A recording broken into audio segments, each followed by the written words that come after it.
Macmillan Audio presents Celestial Monsters by Aiden Thomas. Read for you by André Santana.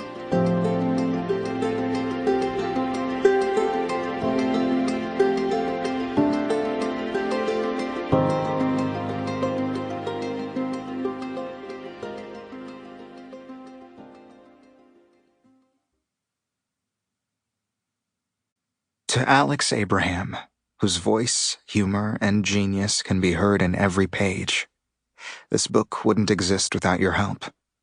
And to Holly West and Emily Settle for making my dreams come true. Prologue. This is where the story begins.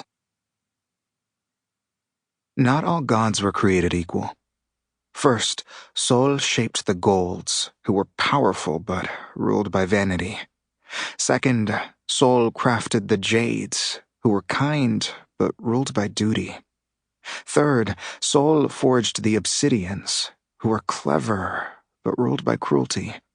Finally, Sol made humans, who were mortal but capable of boundless joy and passion. Reino del Sol was bountiful with love and light. It didn't last. Sol tasked their godly children to watch over the mortals, to help them thrive. They distributed gifts from fallen stars. In one particularly trustworthy jade, Sol placed the power of good fortune, the ability to turn the tides in his favor. The god, Suerte, worked with Sol and their beloved, Tierra, to shape the world of humans.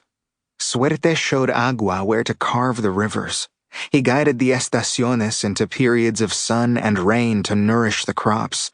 He helped Maize teach the mortals to farm, to use the land Tierra provided them. He created a paradise for Sol's mortal children, and for a time, all was good. It didn't last. The Obsidians grew bitter in their temples of black stone, festering in their resentment of Sol's favoritism to the mortals and the imbalanced delegation of godly gifts. They planned to enslave their human wards, to steal Sol from the earth and rule over the chaos that remained. They brought forth great creatures to terrorize the land Suerte had worked so hard to protect.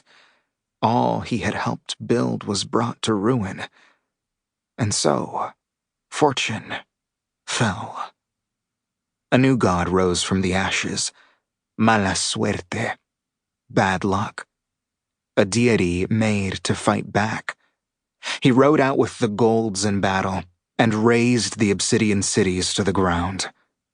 When Sol gave their life to trap the traitor gods beneath the earth, the Golds and the Jades devised a system to keep the stones of Sol's flesh lit. They would call it the Sunbearer Trials.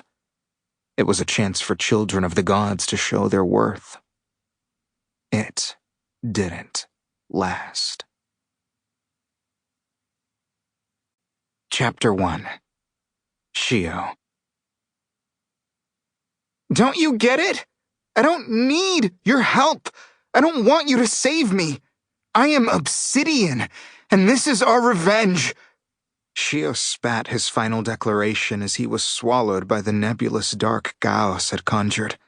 The rush of wind howled in Shio's ears as he flailed, untethered and falling endlessly. The air was sucked from his lungs, and, for a brief, disorienting moment, Shio thought he might suffocate. And then it was like someone flicked on the lights. He landed hard on his back. He had a second to register their new location.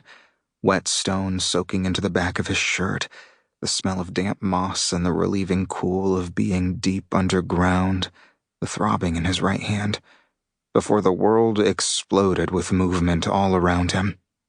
Ocello was the first to launch, their claws extended and aimed directly at Venganza's face. The tall, goat-headed god sighed as though he found this all incredibly dull and flicked his wrist, backhanding Ocello with such force it sent them flying head over heels. Auristela shouted. Unlike Ocello, she had taken a moment to assess. Sample complete. Ready to continue?